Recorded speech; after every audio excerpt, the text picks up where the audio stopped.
Bonjour à tous mes abonnés, aux frères et sœurs et aux amis. Je vous embrasse tous, soyez tous bénis. Voilà, je vais lire dans ce livre que j'ai déjà lu en entier sur mon ancienne chaîne. Là, hein, voilà. Là, on sait très bien que les déchus, ils ont eu des rapports avec les femmes des hommes. Hein. C'est ce qui a donné les Néphilim. Si je me trompe pas, ouais. Les Néphilim, ouais, c'est ce que ça a donné des géants, les Néphilim. Mais il y a aussi d'autres géants aussi qui étaient autres que les Néphilim. Je pense que ça va aller, là, le téléphone à côté de moi. Je sais plus ce que j'ai fait de ma loupe, mais de toute façon, c'est écrit assez gros. Je pense pas que j'en ai besoin. On va faire avec... enfin, c'est chiant, parce que j'avais pas préparé... C'était pas prévu, je démarre comme ça, alors... je voulais faire un peu plus tard, mais j'ai pas pris de ma loupe. Ouais, c'est quand même un peu chiant. Ouais. Bon, c'est pas grave. Ah oui, ça y est, je l'ai mis là. Ça y est. Si mon père m'indiquait pas où je mets mes trucs, franchement... Ouais, parce que j'ai de la mémoire, mais bon, comme je suis en plein chantier, c'est un peu chamboulé, les affaires. Bon. Alors, chapitre 24. Enoch voit 7 montagnes splendides et un arbre merveilleux. On est à la page 133, comme ça je saurais où j'étais en disant la page. De là, je passais dans un autre lieu de la terre, et il me montra une montagne de feu qui jetait des flammes jour et nuit. Je marchais dans cette direction et je vis 7 montagnes magnifiques, toutes différentes les unes des autres, remplies de pierres précieuses absolument splendides, d'un aspect magnifique et admirable. Du côté de l'Orient, 3 s'appuyaient l'une contre l'autre. Côté sud, elles étaient superposées de profonds et sinueuses vallées qui ne communiquaient pas entre elles, les parcouraient.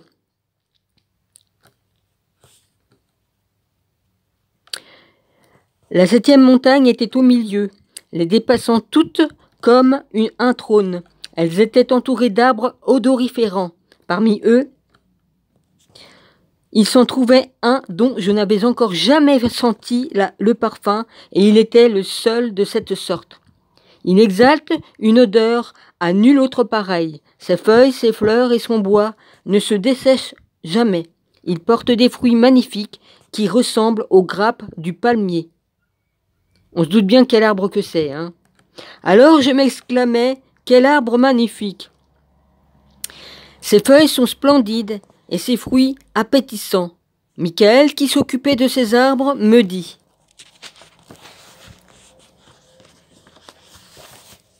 C'est un de mes préférés, Michael, avec Saint-Michel, et puis il y en a d'autres. Gabriel, et puis... enfin bref, il y en a plusieurs. Il y en a au moins 4 des préférés, ouais. Bon, chapitre 25. Michael explique à Enoch la vision des 7 montagnes et de l'arbre merveilleux. Enoch, pourquoi m'interroges-tu sur ce parfum et pourquoi cherches-tu à connaître la vérité? Alors, moi, Enoch, je lui répondis en ces termes. Je désire tout savoir et spécialement sur cet arbre. Il me répondit. Cette montagne que tu as vue et dont le sommet ressemble au trône de l'être suprême, l'est précisément. Le Maître absolu y régnera dans toute sa gloire. Moi je dis Amen. Lui, le roi éternel, lorsqu'il descendra visiter la terre pour y apporter le bien. Aucun mortel n'a le pouvoir de toucher à cet arbre jusqu'au jugement final. Lorsque Dieu tirera vengeance de tout ce que son jugement sera consommé pour l'éternité, alors cet arbre sera donné aux êtres droits et réunis. Grâce à son fruit, la vie sera communiquée aux élus. L'arbre sera planté au nord, dans un lieu sanctifié près de la demeure de l'être suprême, le roi éternel. Ces élus se réjouiront, car lorsqu'ils pénétreront dans ce lieu saint, sa flagrance s'insinuera jusque dans leurs os. Ils vivront une longue vie sur terre comme leur père. Ils ne connaîtront ni tristesse ni souffrance. Ils ne seront atteints ni par les ennuis ni par la calamité. Oh, c'est bien le moment, toi, hein, tous les jours. Hein. Alors je bénis le roi des cieux dans sa gloire pour l'éternité, pour avoir préparé de tels présents pour les hommes. Je le bénis à nouveau pour avoir créé de telles choses. Eh oui, c'est l'arbre de vie. Oui, parce que si Dieu avait laissé Adam et Ève en manger une seconde fois, ils seraient devenus comme Dieu, ils seraient devenus immortels. À cette époque-là, on vivait 1000 ans, du temps d'Enoch. Et du temps de Noé, il vivait encore longtemps. Seth a vécu, je crois, 912 ans ou un peu plus. Enoch, il a vécu longtemps aussi. Et après, ça s'est dégradé, évidemment, comme il y a eu le Ève et puis Adam, enfin, Ève surtout, qui a poussé Adam dans le péché. Hein. Enfin bref. Donc les jours se sont raccourcis. Et on est arrivé à des jours de 120 ans. Si on a de la chance, on peut vivre jusqu'à 120 ans. Mais enfin bon. Maintenant, c'est plutôt 80, avec tout ce qu'on prend dans la tronche. Voilà. Voilà comment j'explique les choses, et c'est une grande vérité. Ça va encore faire chier certains, je continuerai à la dire, la vérité. Voilà, je continuerai. Pourquoi qu'ils ont écarté le livre d'Enoch? Hein? Même les cathos, ils veulent pas qu'on en parle. C'est bizarre, ça. Excusez-moi, mais c'est une grande vérité, je dois la dire. Ils ont écarté Enoch, le grand prophète, qui était grand prophète bien avant Enoch. Ils ont écarté Enoch bien avant, excusez-moi, bien avant... comment il s'appelle celui-là? Noé, excusez-moi. Hein? Même ceux qui se disent juifs qui ne le sont pas, ils ont écarté. Pourquoi? Ça les gênait qu'on parle des anges déchus et tout ça? Ah, faut pas en parler. Mais je dis des grandes vérités, et je ne cesserai jamais à le dire, la grande vérité. Ça emmerde ceux qui sont dans l'ombre, eh ben tant pis pour eux. Ceux qui viennent nous casser les couilles là sur ma chaîne. Ça les emmerde. Excusez-moi d'être vulgaire. Les couilles, j'en ai eu dans 3 vies, au moins 3-4 vies, j'étais un homme. Sinon, le restant du temps, dans les autres vies, j'étais une femme. Plus souvent, j'étais juive. Le plus souvent, j'étais juive. Et voilà. J'y peux rien, c'est comme ça, je raconte la vérité. Ils veulent pas non plus qu'on parle de la réincarnation. Pourquoi elle existe? Elle existe, la réincarnation et plusieurs vies. Ils disent qu'on ne vit qu'une seule vie, mais non, plusieurs vies, parce que sinon, t'as pas assez que d'une seule vie pour pouvoir retrouver Dieu si tu l'as perdu en cours de route des âges. Alors, faut arrêter de mentir. Mais de toute façon, la vérité va éclater, hein. Voilà, j'ai dit ce que j'ai à dire entre deux. Et je me gênerai pas. Je continuerai le combat jusqu'au bout. Voilà. Au nom de Dieu, de mon Dieu, Jésus-Christ. Au nom de mon Dieu. Hein. Amen. Je continuerai jusqu'au bout et je lâcherai pas. Parce que moi, je suis de la lumière, je suis pas de l'ombre. Alors, ceux qui sont de l'ombre, ça leur plaît pas ce que je fais sur ma chaîne, vous passez votre chemin. C'est pas plus compliqué. Parce que votre sort, il est déjà réglé, votre sort. Voilà, vous êtes déjà des morts vivants, des zombies. Mais votre plaisir, c'est de venir d'emmerder les gens. Se permet de dire à mon rabbi, arrête de faire des vidéos. Enfin, elle l'a pas dit comme ça, mais bon, hein. C'est bon, quoi. Même à moi, on me le dit. Arrête quoi? Bah, vous, arrêtez votre char. Arrêtez votre char, ouais, parce que vous attaquez la falaise, là. C'est un truc qu'on dit chez nous, hein. Franchement. À part faire perdre le temps aux gens, ouais. C'est tout ce que vous faites. Et vous perdez votre temps aussi parce que vous avez déjà le pied scellé dans le béton. Lol. Voilà. Moi, on peut me tuer, alors. C'est pas important. On peut me tuer. On peut faire tout ce qu'on veut. Moi, mon chemin, il est déjà tracé. Vous aussi, mais pour la GN, pour la deuxième mort. C'est bon. Capiche? Ouais, je crois que c'est bon. Chapitre 26. J'ai dit ce que j'avais à dire. Et je me gênerai jamais d'ouvrir ma grande bouche, ouais, pour rester poli.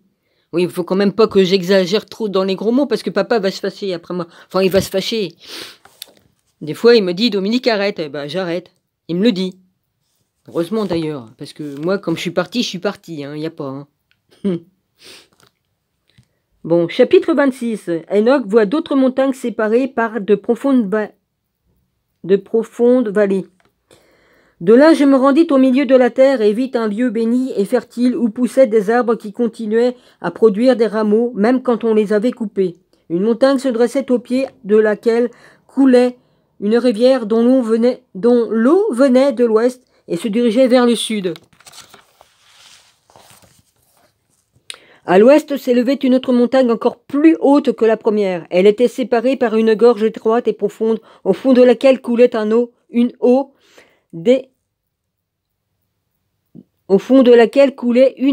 descendue des sommets. Encore plus à l'ouest de cette montagne, on en voyait une autre, mais moins élevée, à l'extrémité des 3 montagnes, s'étendait aussi une vallée profonde et desséchée. Toutes ces gorges sont creusées dans une roche dure. Aucun arbre n'y pousse. J'étais rempli d'admiration et d'étonnement.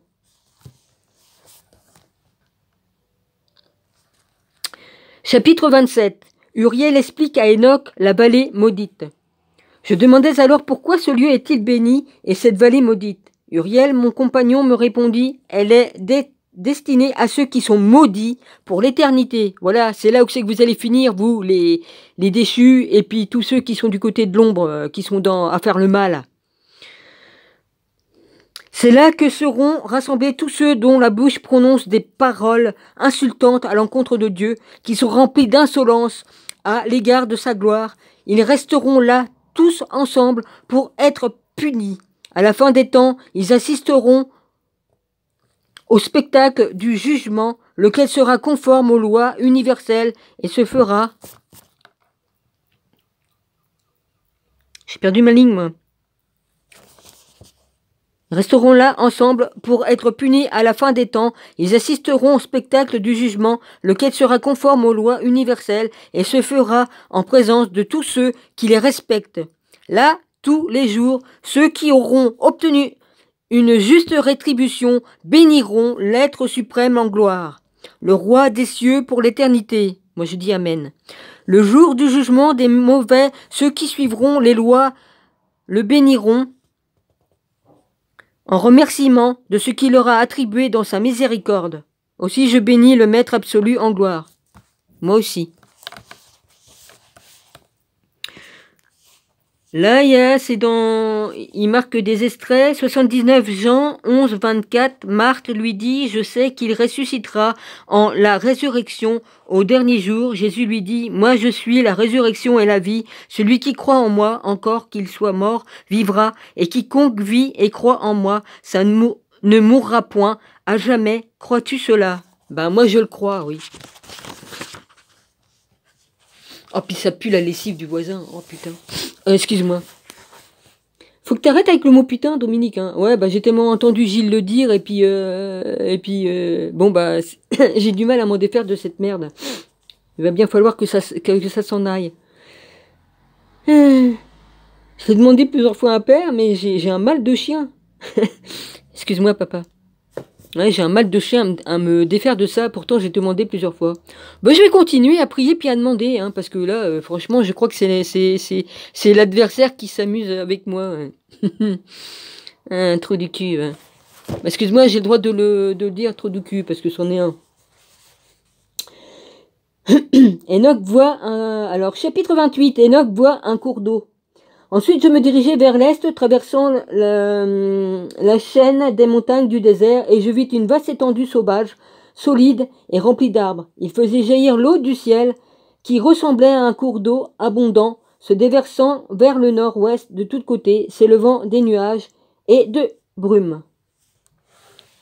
Je m'excuse, Rabbi. Je m'excuse, Rabbi, parce que oui, c'est sûr, je mélange les écrits et puis je règle mes comptes en même temps. Je sais, il va falloir que je corrige, que je corrige ça. Mais bon, et moi, c'est ma façon de dire la vérité, tu vois. Ouais. Puis en réglant mes comptes, je dis aussi des vérités. Mais bon, c'est sûr, il va falloir que je me corrige. Voilà, c'est sûr, t'as raison. T'as entièrement raison, mon Rabbi. Chapitre 29. Les arbres du jugement. Continuant mon parcours, j'arrivais dans une autre région et m'approchais vers l'est de cette montagne où poussent les arbres du jugement exaltant une suave odeur d'encens et de myrrhe. Leurs fruits ressemblent à des noix. Chapitre 30. Nouveau arbre parfumé. Un peu plus loin, en direction de l'est, où déjà des arbres de l'eau coulent à flot au fond d'un vallon. Il y avait aussi un arbre magnifique qui semblait être un arbre odoriférant, peut-être un lentiste. Sur les pentes de ce val, c'est ce qui est marqué, je reconnus à son parfum le cannelier. Ah ça, j'adore la cannelle. Si c'est comme ça qu'on appelle l'arbre de la cannelle, le cannelier, j'adore la cannelle. Puis je poursuivis ma route vers l'est. Chapitre 31. Le nectar et le fruit de l'aloès. Ah ça, j'aimerais bien en avoir de l'aloès. Tout ça, ça sert à nous soigner. La cannelle, l'aloès. On fait des merveilles avec ça. Sur d'autres montagnes poussaient des arbres d'où s'écoulait une espèce de résine appelée sarara, ou encore galbanum. Au-delà, je vis encore, ça aussi ça soigne bien, au-delà je vis encore une autre montagne couverte d'aloès, chargée de fruits semblables à des amandes. Arbustes des régions de Méditerranéenne, appartenant au groupe des pistachiers. J'adore les pistaches aussi. Oh bah qu'est-ce que j'adore pas moi. Tout ce qui est bon, j'aime. Alors, semblable à des amandes, dures comme elles. Quand on broie un tel fruit, il exalte un parfum plus fort que tous les autres.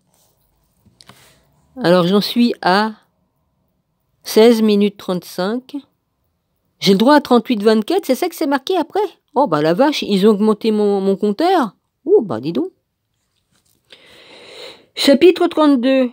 Les paradis terrestres et l'arbre de la science. Je respirais ces parfums et tandis que mon regard se portait vers le nord, par-delà les montagnes, 7 autres montagnes se découpèrent à l'horizon. Elles étaient couvertes de nard, cette plante dont les racines donnent un délicieux parfum, et d'autres arbres odoriférants, canneliers, au poivre ou poivrés. Après avoir franchi le sommet de cette montagne, loin vers l'est, je traversai la mer Érythrée. Alors E-R-Y-T-H-R-E-E. Je sais pas le prononcer, mais bon, on m'en voudra pas. Hein. Sans m'y attarder, je dépassai l'ange Zotiel et parvins dans le jardin de la droiture. Il était planté d'arbres nombreux et immenses qui embaumaient l'air de leur suave parfum. Vraiment, ils sont d'une taille considérable et d'une beauté remarquable. C'est là que se trouve l'arbre de la sagesse qui rend sage quiconque mange de ses fruits. Excusez-moi, j'ai le thé, j'ai bu du thé et ça me donne des remontées gastriques. Enfin, c'est peut-être pas ça, mais j'ai des problèmes d'estomac et tout ça. De toute façon, il me manque la vésicule, donc j'ai des problèmes de digestion. On dirait un caroubier. Ses fruits splendides ressemblent à des grappes de raisin et son odeur se répand dans tout le voisinage. Je m'écriais, cet arbre est beau, comme il sent bon. Raphaël, qui m'accompagnait, me dit qu'il s'agissait de l'arbre de la connaissance dont avaient mangé mes lointains aïeux. Voilà. Conséquence de leur acte, leur conscience s'étant développée et leurs yeux s'étant ouverts, mais ils avaient aussi ressenti leur incomplétude et cela les avait fait sortir de l'unité. Voilà, Adam et Ève. Chapitre 33, les extrémités de la terre et les portes étoiles. Aux confins de la terre où je me rendis ensuite, je découvris toutes sortes de bêtes d'une variété infinie. Arbres méditerranéens, ouais, coriaces, persistants, au bois des feuilles rouges. Là, c'est pour l'arbre, un des arbres auquel il parlait, là, un peu plus haut.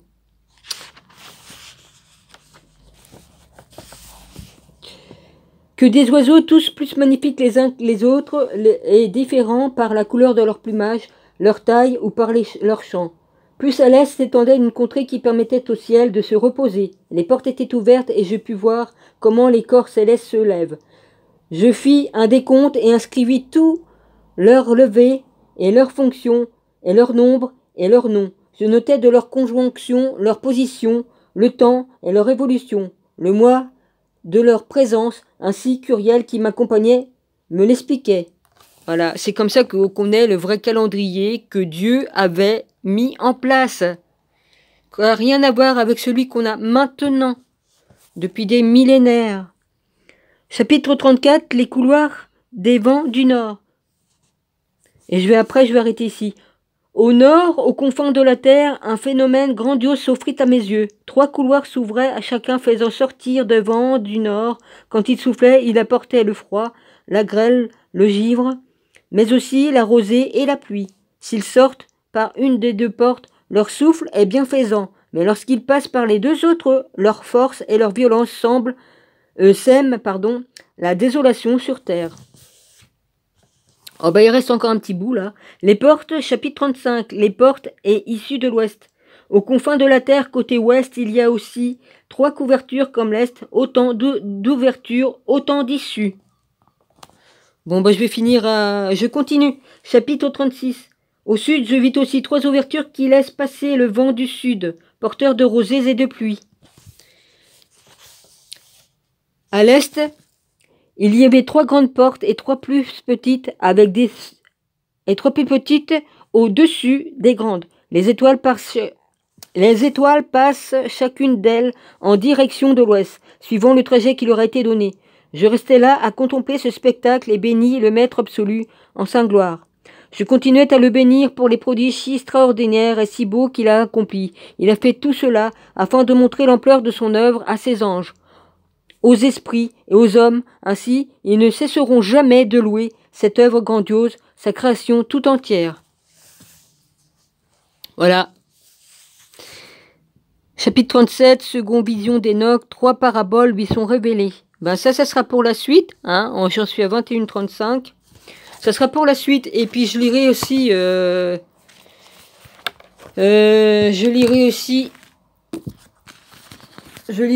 dans ce Enoch là.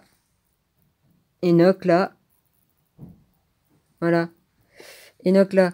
Et celui-ci, c'était le livre qui était préféré à Jésus. C'est pas pour rien, hein, celui-là. Voilà, c'est pas pour rien. Voilà. Voilà, j'ai tout ça. Hein, j'ai tout ça. Hein, le livre de Naganamu. Hein, ça. Voilà. J'ai tout ça. Voilà. J'ai tout ça. Et j'en ai encore bien d'autres. Bien d'autres.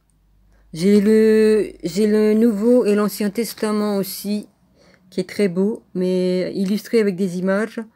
Et j'ai aussi Les Amoureux de la Bible, mais ça, que j'ai pas encore lu, mais avec des belles illustrations et qui explique bien tout ce qui s'est passé tout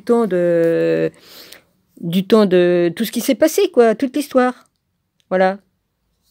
Ben, je vous embrasse tous, soyez tous bénis, ainsi que mes ennemis, je les bénis aussi. Et puis, ben voilà.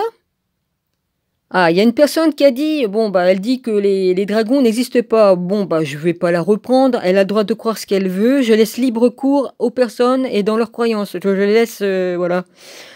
Voilà. Du moment qu'ils me respectent et que je respecte les gens aussi également. Je me mets en colère que comme on vient me faire chier, c'est tout. Mais bon, je te conseille pas de venir profiter de venir m'emmerder pour dire je vais l'emmerder, hein, bidule. Hein, voilà, ça sert à rien, tu perds ton temps. Si j'arrive à débloquer mon ordinateur, je peux t'assurer que tu viendras plus me faire chier. Je crois que le Père a la main sur moi et Dieu a la main. J'ai la main de Dieu sur moi et que comme je demande, j'obtiens. Et je vais bien finir par le débloquer mon ordinateur. Voilà, c'est parce qu'il refuse mon mot de passe. Je sais pas pourquoi. C'est un ordinateur que j'ai depuis 1 ou 2 ans. Je sais plus. Ça fait un bon moment quand même que je l'ai. Hein, le dernier que j'ai pris. Il me refuse mon mot de passe alors qu'il est bon. Je vais bien arriver à dégoupiller tout ça et à pouvoir travailler tranquillement et avoir tout ce qu'il faut. Et voilà. J'arrêterai pas. Voilà, j'arrêterai pas. J'arrêterai pas à dire la vérité. Ça fait bientôt 5 ans que je me bats et je continuerai à me battre. Voilà. Et je continuerai à soutenir SQ Vérité Jésus. Et puis voilà. Et si ça vous plaît pas, c'est la même chose. Voilà. Point barre. Je crois que je dis ce que j'ai à dire et je suis carré dans ce que je fais et dans ce que je dis. Et je continuerai. Voilà. J'ai dit toute la vérité. Point barre, c'est tout. Allez, sayonara.